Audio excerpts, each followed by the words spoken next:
मुख्यमंत्री माझी लाडकी बहीण योजनेबाबत अत्यंत महत्त्वाची अपडेट समोर आली आहे।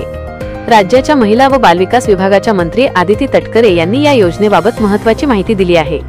मुख्यमंत्री माझी लाडकी बहीण योजनेतील सर्व लाभार्थी भगिनींना आता ई-केवायसी करणं बंधनकारक करण्यात आलं आहे।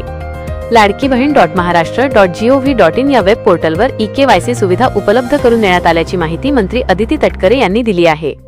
योजनेच्या सर्व लाभार्थी भगिनींनी आजपासून पुढील 2 महिन्यांच्या आत सदर ई-केवायसी प्रक्रिया पूर्ण करावी अशी नम्र विनंती आदिती तटकरे यांनी केली आहे।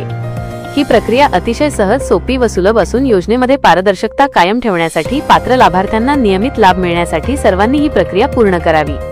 ही प्रक्रिया आपल्याला भविष्यातील इतर शासकीय योजनांचा लाभ मिळवण्यासाठीही उपयुक्त ठरणार असल्याचे आदिती तटकरे यांनी सांगितले आहे।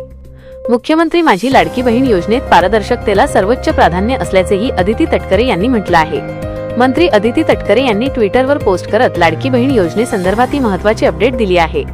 लाडकी बहीण योजनेअंतर्गत दरवर्षी जून महिन्यापासून 2 महिन्यांच्या कालावधीत या योजनेतील लाभार्थ्यांनी ई-केवायसी करणं बंधनकारक करण्यात आलं आहे।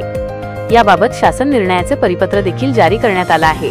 या योजनेअंतर्गत पात्र महिलांची पडताळणी आणि प्रमाणीकरण करण्यात येणार आहे।